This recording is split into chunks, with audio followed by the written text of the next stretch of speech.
Samadhi is an ancient Sanskrit word for which there's no modern equivalent.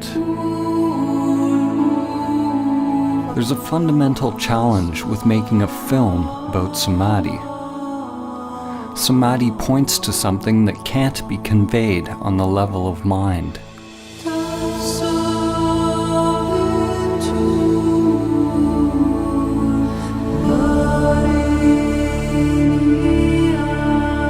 This film is simply the outer manifestation of my own inner journey.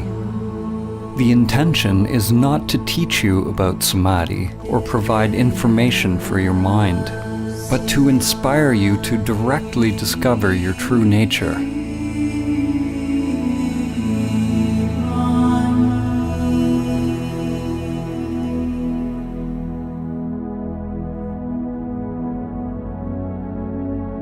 Samadhi is relevant now more than ever. We are at a time in history where we have not only forgotten Samadhi, but we've forgotten what we forgot.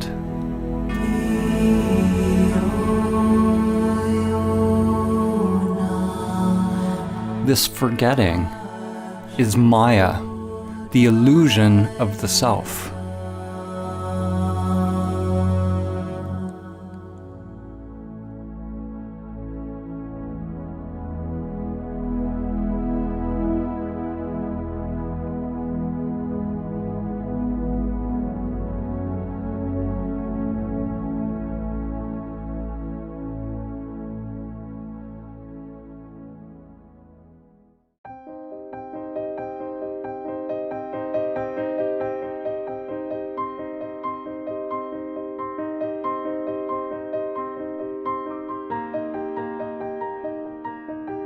As humans, most of us live immersed in our daily lives, with little thought of who we are, why we are here, or where we're going.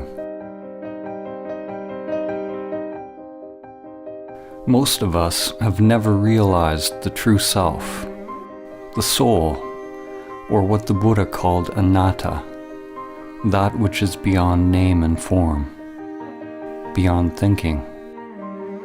As a result, we believe we are these limited bodies. We live in fear, either conscious or unconscious, that the limited self-structure that we are identified with will die.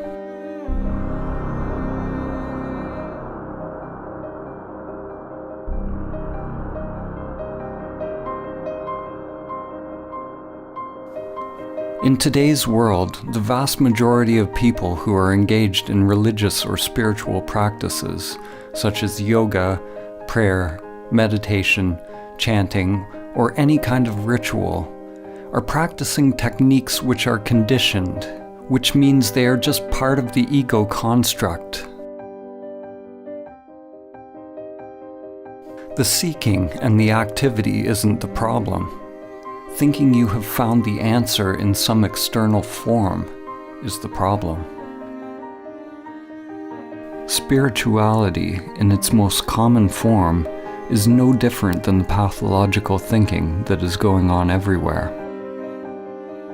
It is a further agitation of the mind, more human doing as opposed to human being. The ego construct wants more money, more power, more love, more of everything. Those on the so-called spiritual path desire to be more spiritual, more awake, more equanimous, more peaceful, more enlightened. The danger for you watching this film is that your mind will want to acquire Samadhi. Even more dangerous is that your mind might think it has acquired Samadhi. Whenever there's a desire to attain something, you can be sure it's the ego construct at work. Samadhi is not about attaining or adding something more to yourself.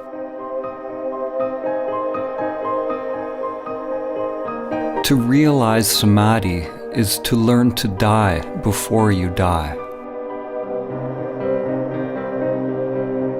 Life and death are like yin and yang, an inseparable continuum, endlessly unfolding with no beginning and no end.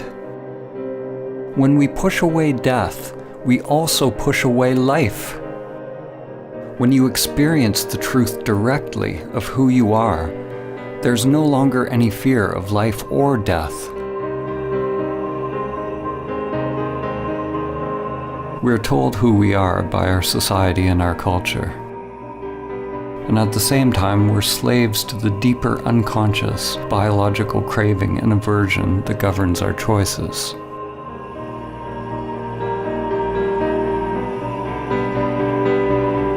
The ego construct is nothing more than the impulse to repeat.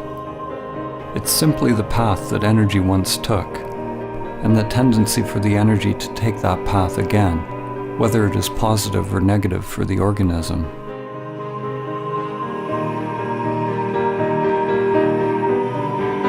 There are endless levels of memory or mind, spirals within spirals.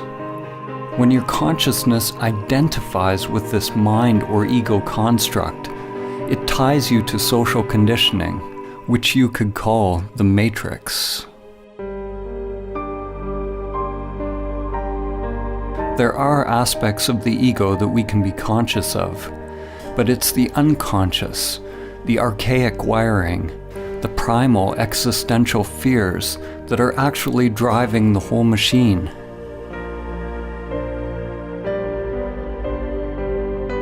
Endless patterns of grasping towards pleasure and avoidance of pain are sublimated into pathological behaviors. Our work, our relationships, our beliefs, our very thoughts, and our whole way of living. Like cattle, most humans live and die in passive subjugation, feeding their lives to the matrix.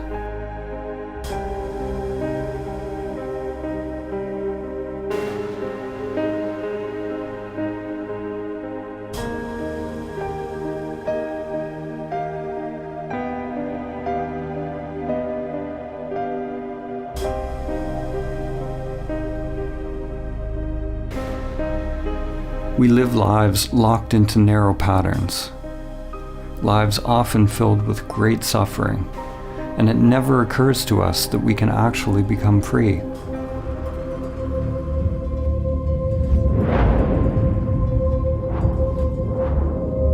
It is possible to let go of the life that has been inherited from the past, to live the one that is waiting to come forth through the inner world.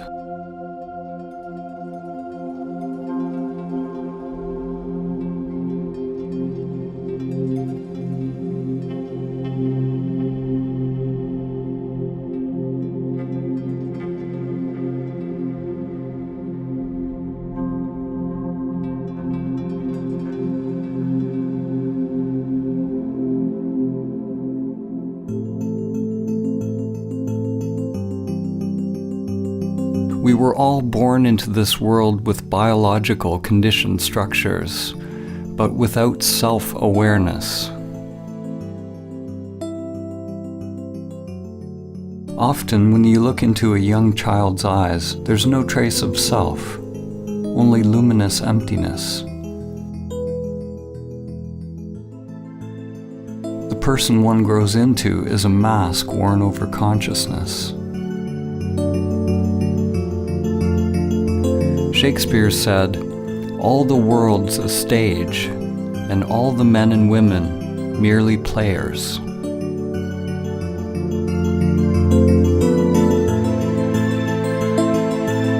In an awakened individual, consciousness shines through the personality, through the mask. When you are awake, you don't become identified with your character. You don't believe that you are the masks that you are wearing. But nor do you give up playing a role.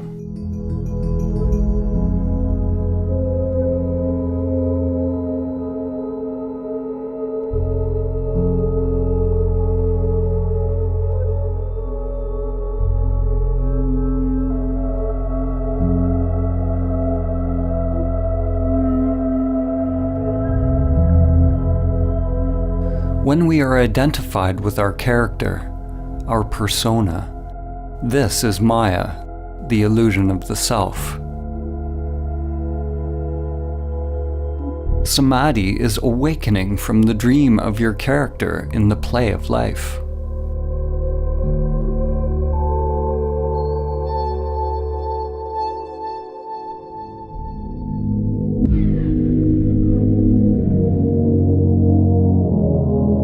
"2,400 years after Plato wrote the Republic, humanity is still making its way out of Plato's cave. In fact, we may be more transfixed by illusions than ever.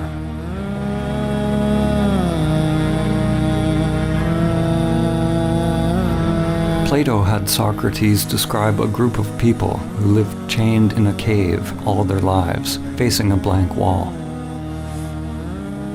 All they could see were shadows projected on the wall by the things passing in front of a fire which was behind them. This puppet show became their world. According to Socrates, the shadows were as close as the prisoners would ever get to seeing reality. Even after being told about the outside world, they continued to believe that the shadows were all that is.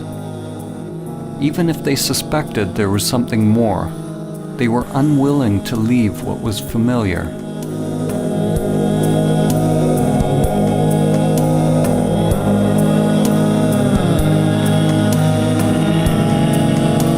Humanity today is like the people who have only seen the shadows on the cave wall.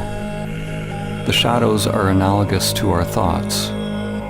The world of thinking is the only world that we know, but there is another world that's beyond thinking, beyond the dualistic mind. Are you willing to leave the cave?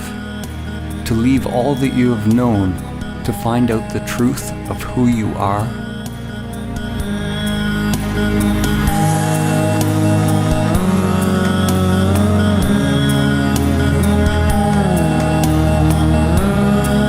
In order to experience Samadhi, it's necessary to turn attention away from the shadows, away from the thoughts, towards the light. When a person is only used to darkness, then they must gradually become accustomed to the light.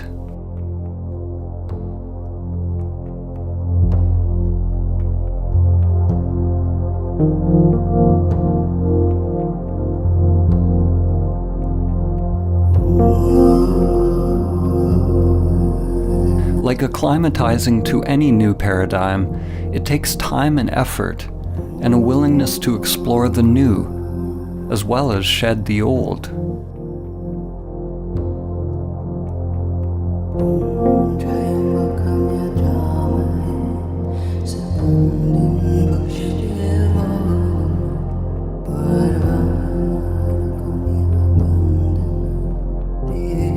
The mind can be likened to a trap for consciousness, a labyrinth or a prison.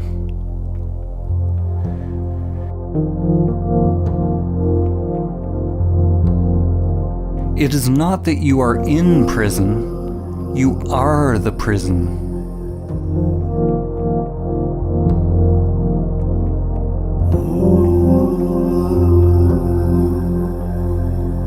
The prison is an illusion. If you are identified with an illusory self, then you are asleep. Once you are aware of the prison, if you fight to get out of the illusion, then you're treating the illusion as if it's real, and you still remain asleep. Except now the dream becomes a nightmare. You'll be chasing and running from shadows forever.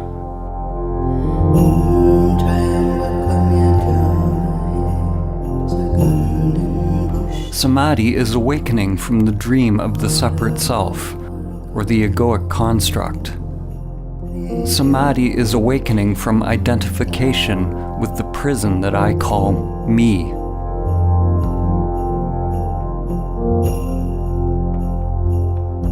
You can never actually be free because wherever you go, your prison is there. Awakening is not about getting rid of the mind or the matrix. On the contrary, when you're not identified with it, then you can experience the play of life more fully, enjoying the show as it is, without craving or fear.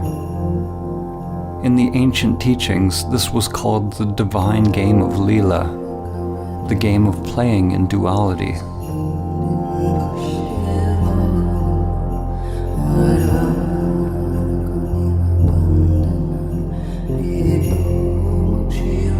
Human consciousness is a continuum. On one extreme, humans are identified with the material self.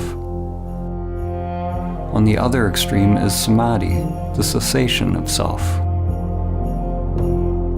Every step we take on the continuum towards Samadhi brings less suffering. Less suffering does not mean life is free from pain. Samadhi is beyond the duality of pain and pleasure. What it means is that there is less mind, less self creating resistance to whatever unfolds. And that resistance is what creates suffering.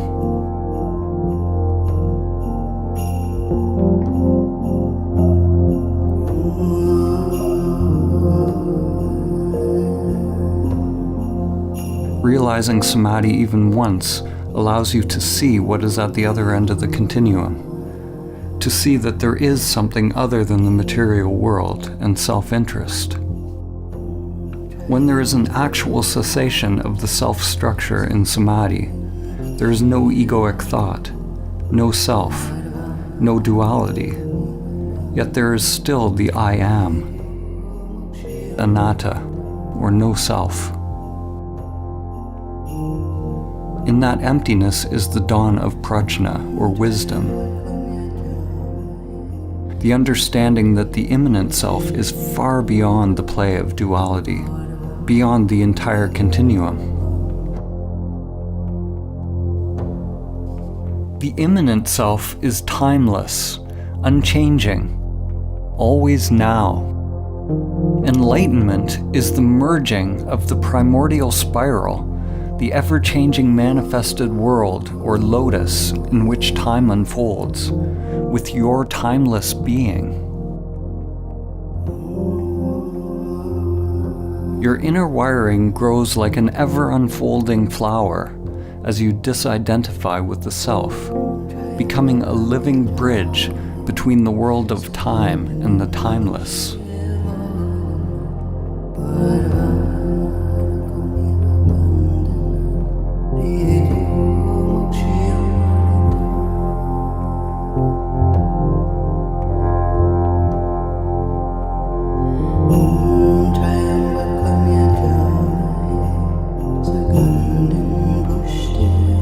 Merely realizing the immanent self is only the beginning of one's path.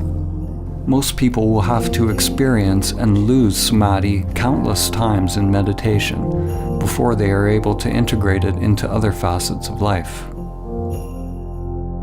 It's not unusual to have profound insights into the nature of your being during meditation or self-inquiry, only to find yourself once again falling back into old patterns, forgetting the truth of who you are.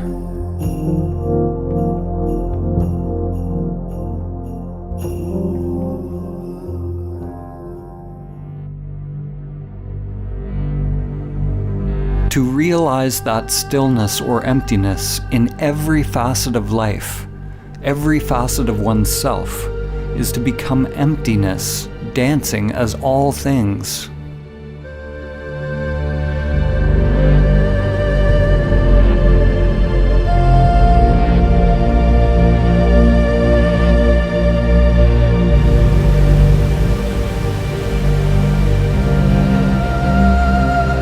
Stillness is not something separate from movement. It is not opposite to movement.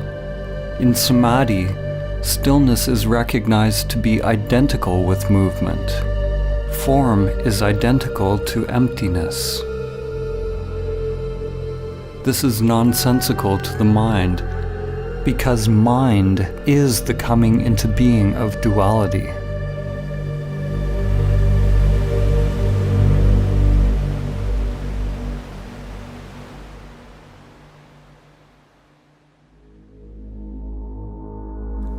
René Descartes, the father of Western philosophy, is famous for the saying, "I think, therefore I am."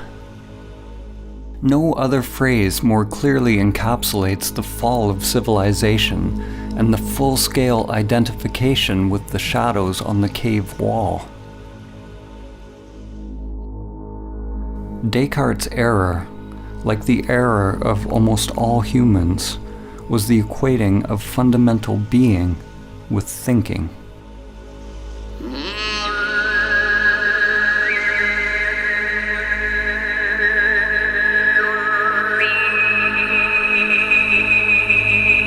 At the beginning of his most famous treatise, Descartes wrote that almost everything can be called into doubt.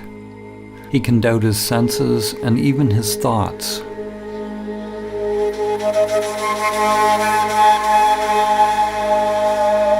Likewise, in the Kalama Sutra, the Buddha said that in order to ascertain the truth, one must doubt all traditions, scriptures, teachings, and all the content of one's mind and senses. Both of these men started with great skepticism, but the difference was that Descartes stopped inquiring at the level of thinking, while the Buddha went deeper. He penetrated beyond the deepest levels of the mind. Maybe, if Descartes had gone beyond his thinking mind, he would have realized his true nature, and Western consciousness would be very different today. Instead, Descartes described the possibility of an evil demon that could be keeping us under a veil of illusion. Descartes did not recognize this evil demon for what it was.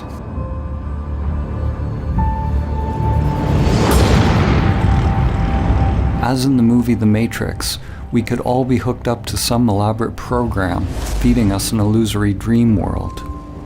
In the movie, humans lived out their lives in the Matrix, while on another level they were merely batteries, feeding their life force to the machines, which used their energy for their own agenda.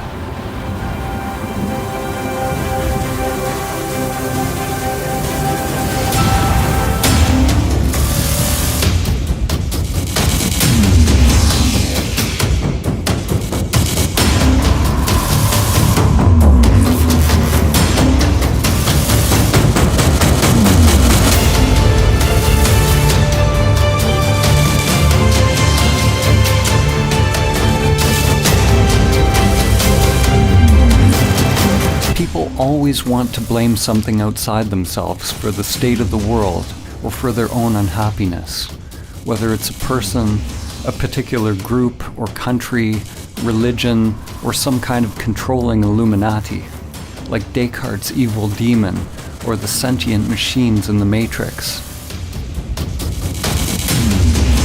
Ironically, the demon Descartes envisioned was the very thing that he defined himself by. When you realize Samadhi, it becomes clear that there is a controller. There is a machine, an evil demon leeching your life day after day. The machine is you.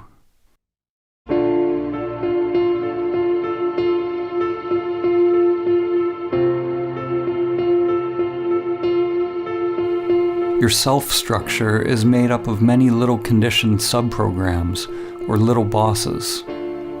One little boss that craves food, another craves money, another status, position, power, sex, intimacy. Another wants consciousness or attention from others. The desires are literally endless and can never be satisfied. We spend a lot of our time and energy decorating our prisons, succumbing to pressures to improve our masks and feeding these little bosses, making them more powerful. Like drug addicts, the more we try to satisfy the little bosses, the more we end up craving.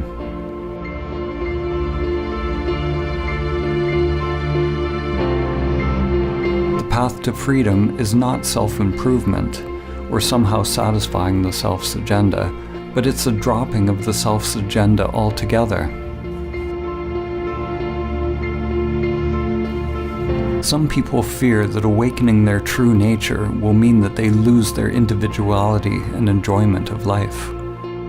Actually, the opposite is true. The unique individuation of the soul can only be expressed when the conditioned self is overcome.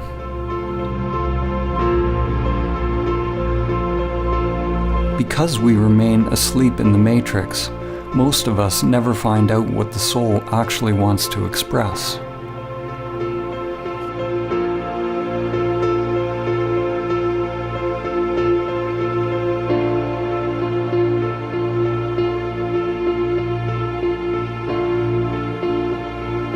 The path to Samadhi involves meditation, which is both observing the conditioned self, that which changes, and realizing your true nature, that which does not change.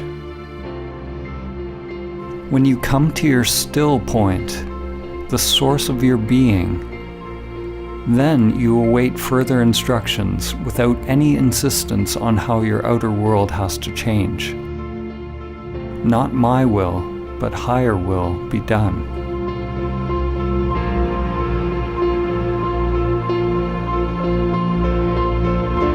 If the mind only tries to change the outer world to conform with some idea of what you think the path should be, it's like trying to change the image in a mirror by manipulating the reflection.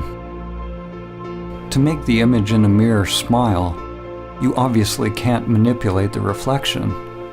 You have to realize the you that is the authentic source of the reflection. Once you realize the authentic self, it doesn't mean that anything on the outside necessarily needs to change. What changes is the conscious, intelligent inner energy, or prana, which is freed from conditioned patterns and becomes available to be directed by the soul. You can only become aware of the soul's purpose when you are able to watch the conditioned self and its endless pursuits, and let them go.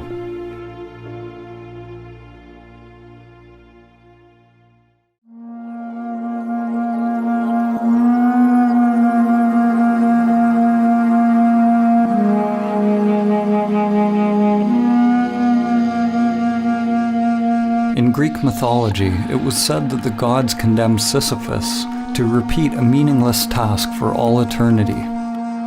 His task was to endlessly push a boulder up a mountain, only to have it roll down again.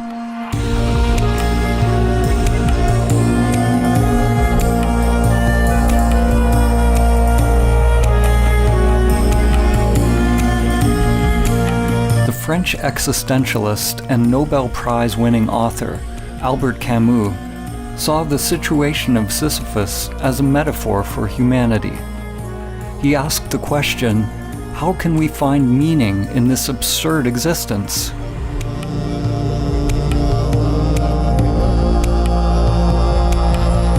As humans, we are toiling endlessly, building for a tomorrow that never arrives. And then we die.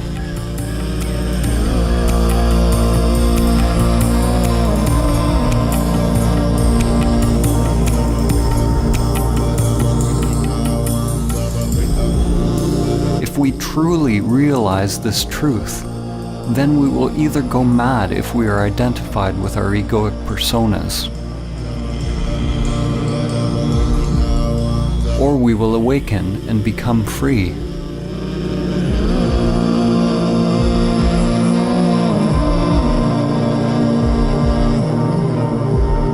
We can never succeed in the outer struggle because it's just a reflection of our inner world. The cosmic joke, the absurdity of the situation becomes clear when there's a complete and utter failure of the egoic self to awaken through its futile pursuits.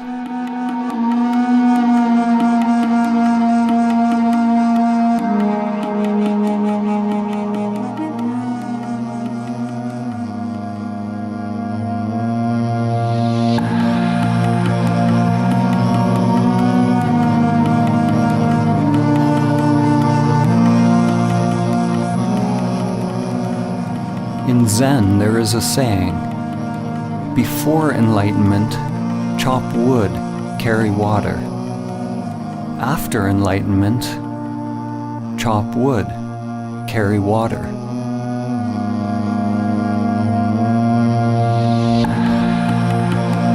Before enlightenment, one must roll the ball up the hill.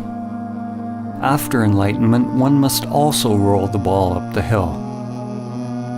What has changed? The inner resistance to what is. The struggle has been dropped, or rather, the one who struggles has been realized to be illusory. The individual will, or individual mind, and divine will, or higher mind, are aligned.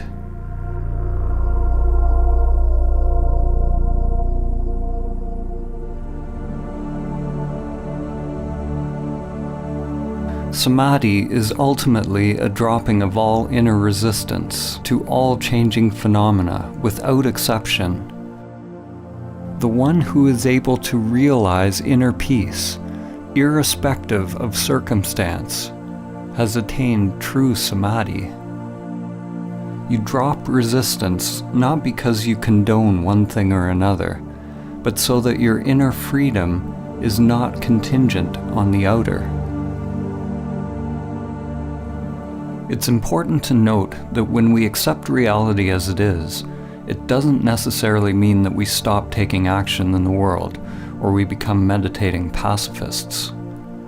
Actually, the opposite can be true. When we're free to act without being driven by unconscious motives, then it is possible to act in alignment with the Tao, with the full force of our inner energy behind us.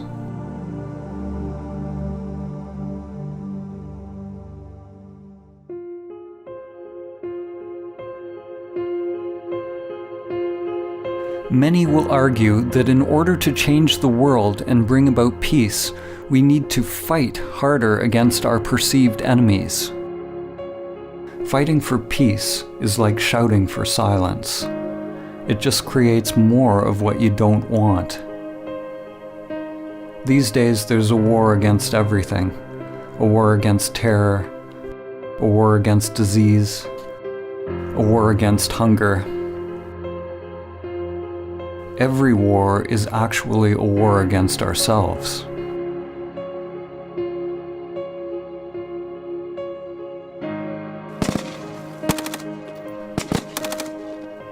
The fight is part of a collective delusion. We say that we want peace, but we continue to elect leaders who engage in war. We lie to ourselves, saying that we are for human rights, but continue to buy products made in sweatshops. We say we want clean air, but we continue to pollute. We want science to cure us of cancer, but won't change our self-destructive habitual behaviors that make us more likely to be sick. We delude ourselves that we are promoting a better life. We don't want to see our hidden parts that are condoning suffering and death. The belief that we can win a war against cancer, hunger, terror, or any enemy that was created by our own thinking and behavior actually lets us continue to delude ourselves that we don't have to change the way we operate on this planet. The inner world is where the revolution must first take place. Only when we can directly feel the spiral of life within will the outer world come into alignment with the Tao. Until then, anything we do will add to the chaos already created by the mind. War and peace arise together in an endless dance. They are one continuum. One half cannot exist without the other. Just as light cannot exist without dark, and up cannot exist without down. The world seems to want light without darkness, fullness without emptiness, happiness without sadness.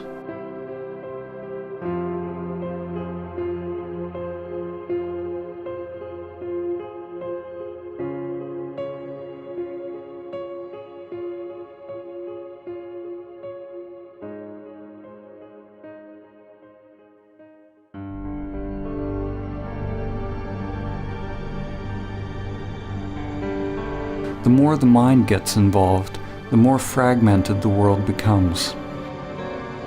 Every solution that comes from the egoic mind is driven by the idea that there is a problem, and the solution becomes an even greater problem than what it was trying to solve. What you resist persists.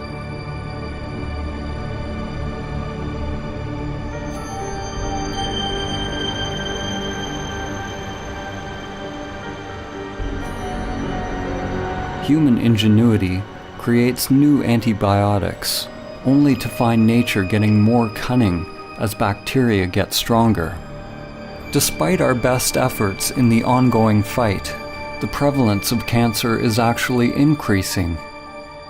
The number of hungry people in the world steadily grows. The number of terrorist attacks worldwide continues to rise.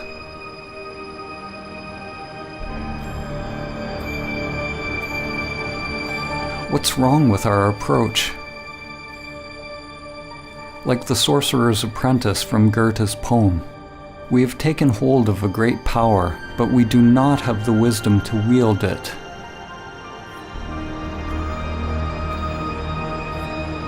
The problem is that we do not understand the tool that we are using. We do not understand the human mind and its proper role and purpose.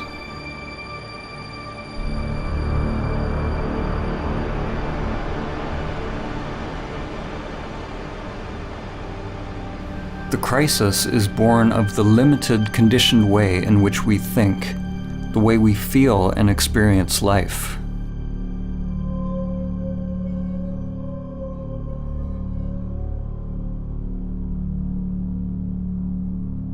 Our rationalism has robbed us of our ability to recognize and experience the wisdom of many ancient cultures.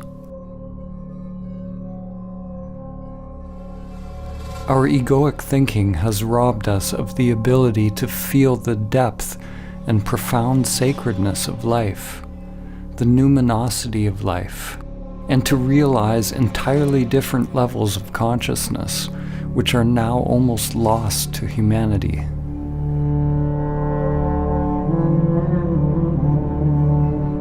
In the ancient Egyptian tradition, netters were archetypal forms whose characteristics could be embodied by those who purified their physical and spiritual bodies in such a way that they were fit to house higher consciousnesses. The original netter, or the divine principle of this wisdom, was known as Thoth, or Tehuti, often depicted as a scribe with the head of a bird or ibis, and represented the origin of all knowledge and wisdom.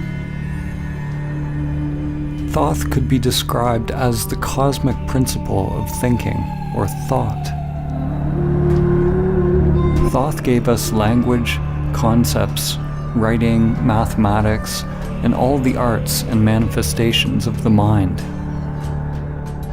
Only those who had gone through special training were allowed to access Thoth's sacred knowledge. The Book of Thoth is not a physical book, but is the wisdom of the Akashic or etheric realm.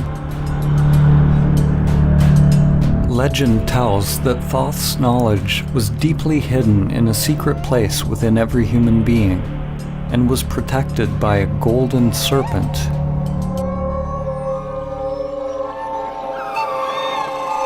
The archetypal or perennial myth of the serpent or dragon guarding a treasure is one that permeates many cultures and has been called by names such as Kundalini Shakti, Chi, Holy Spirit, and inner energy.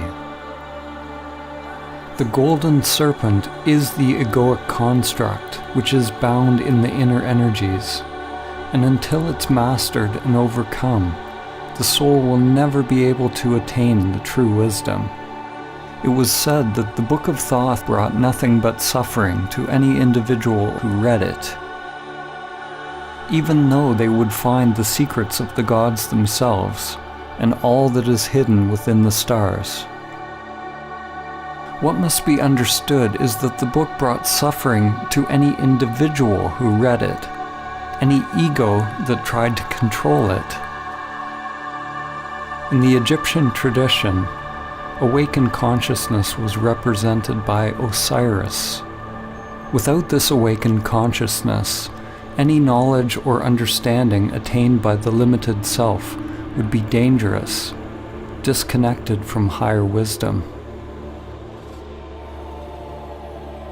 The Eye of Horus had to be open. The esoteric meaning that we find here is similar to the more familiar story of the fall in the Garden of Eden. The Book of Thoth parallels the tree of knowledge of good and evil, whose fruit Adam and Eve were tempted to eat.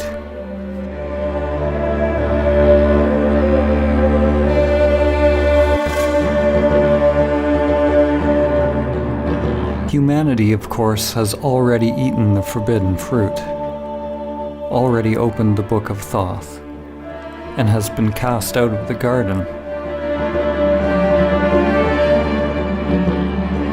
The serpent is a metaphor for the primordial spiral that extends from the microcosm to the macrocosm. Today, the serpent is living as you. It is the egoic mind expressed as the manifested world.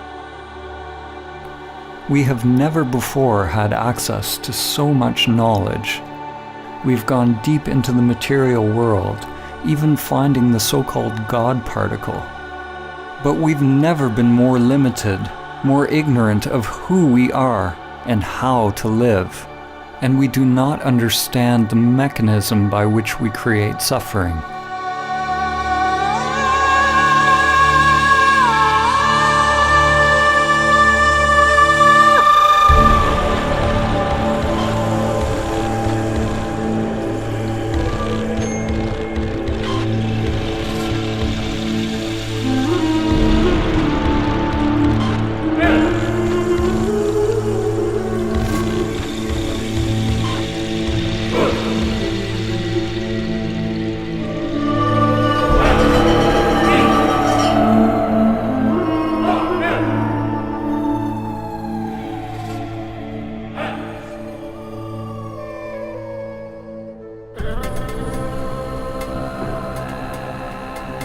Our thinking has created the world as it is now.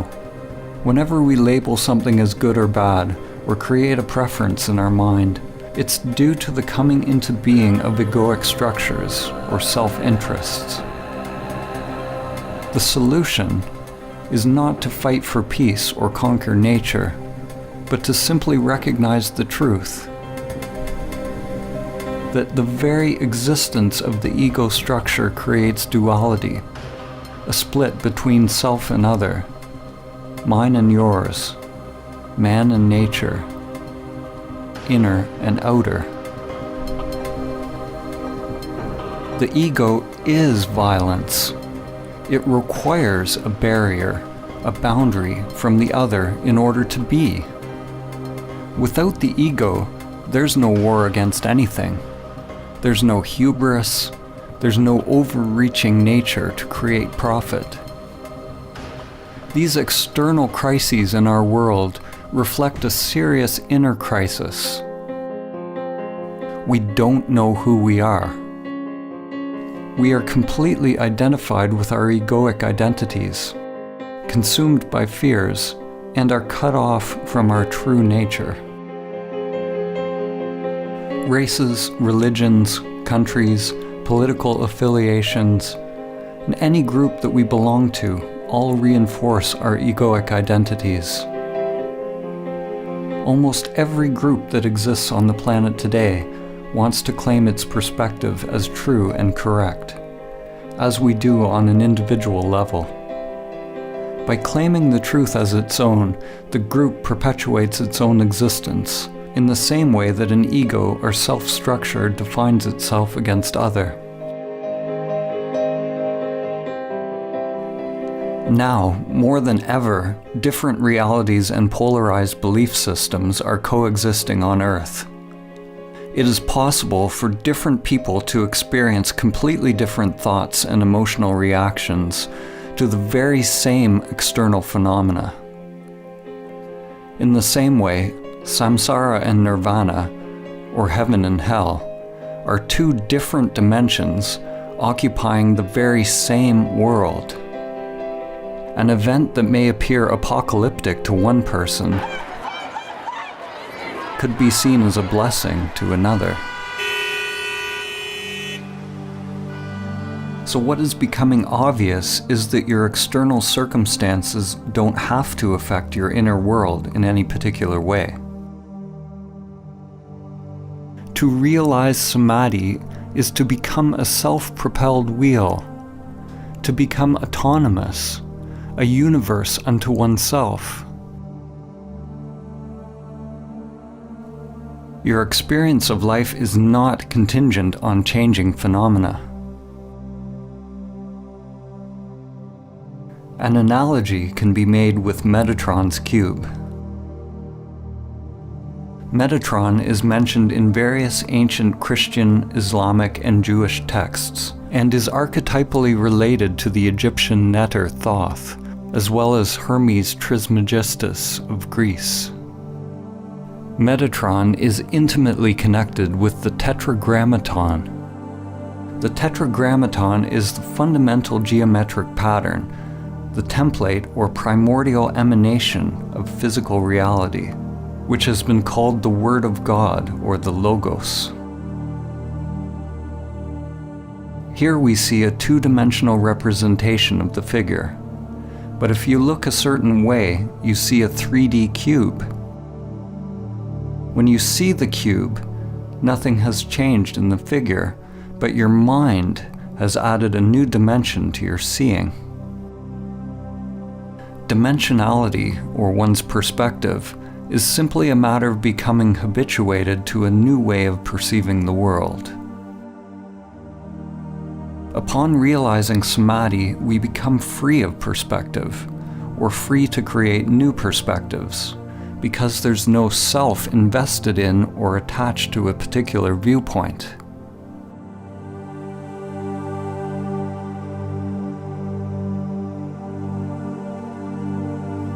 The greatest minds in human history have often pointed to levels of thought beyond the limited self-structure. Einstein said, "The true measure of a human being is determined primarily by the measure and sense in which he has attained liberation from the self." So it's not that thinking in the existence of the self is bad. Thinking is a wonderful tool when the mind is in service to the heart. In Vedanta, it is said that the mind makes a good servant, but a poor master.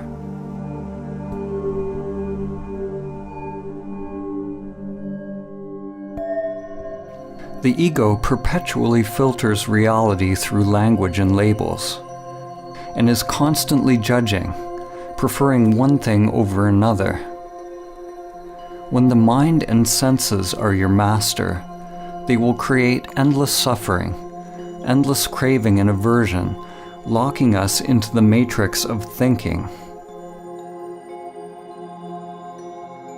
If you want to realize Samadhi, do not judge your thoughts as good or bad, but find out who you are prior to thought, prior to the senses.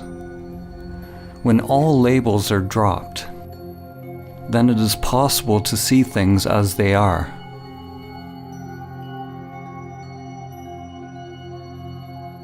The moment a child is told what a bird is, if they believe what they're told, then they never see a bird again. They only see their thoughts.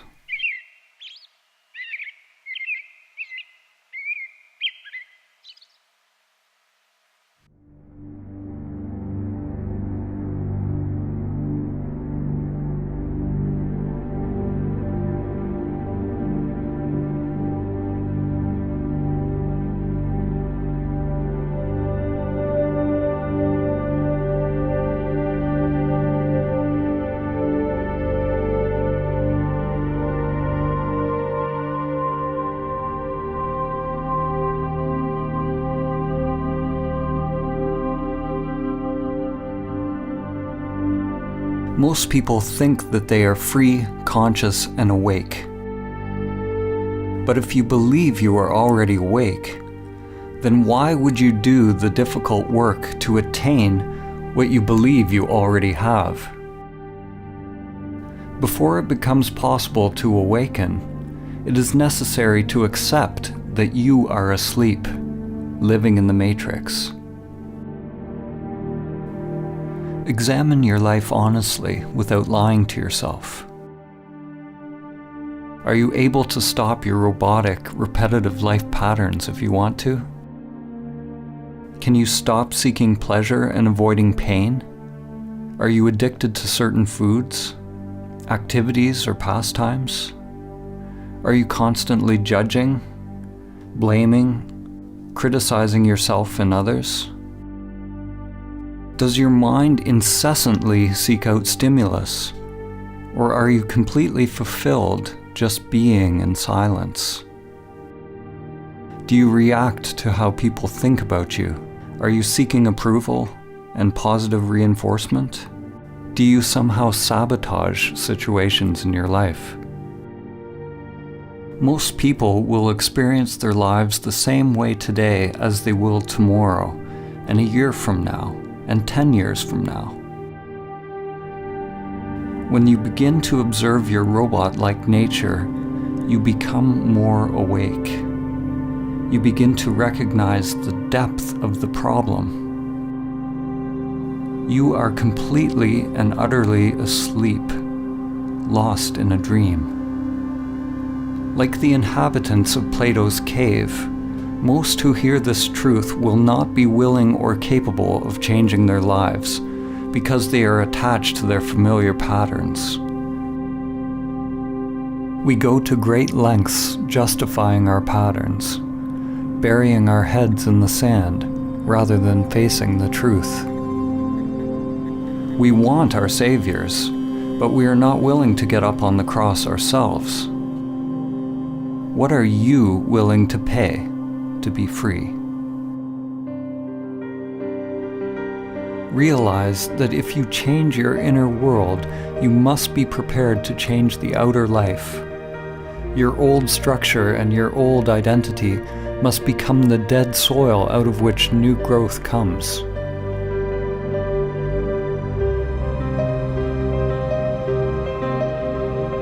The first step to awakening is to realize that we are identified with the matrix of the human mind, or the mask. Something within us must hear this truth and be roused from its slumber. There's a part of you, something timeless, that has always known the truth.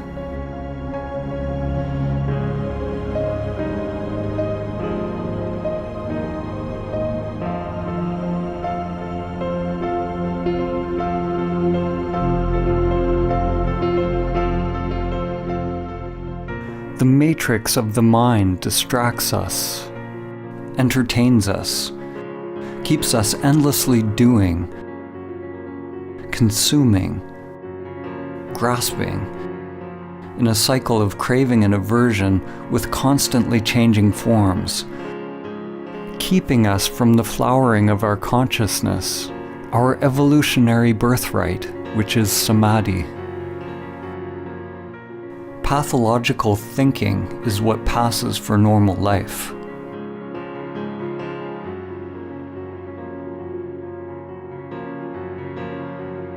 Your divine essence has become enslaved, identified with the limited self-structure.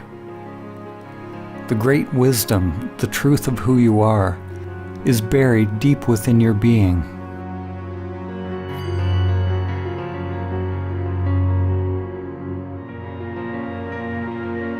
J. Krishnamurti said, "It is no measure of one's health to be well adjusted to a profoundly sick society."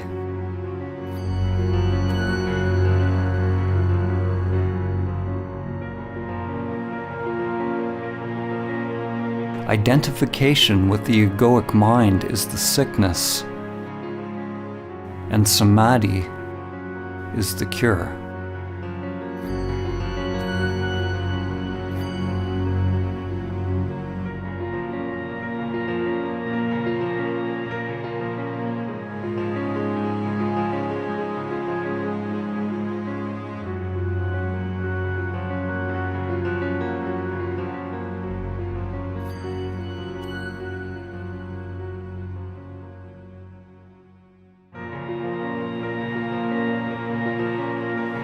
The saints, sages, and awakened beings throughout history have all learned the wisdom of self-surrender.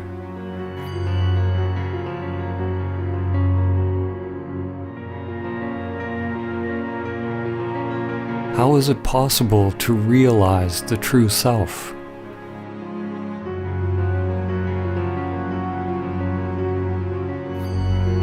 When you peer through the veil of Maya and let go of the illusory self, what is left?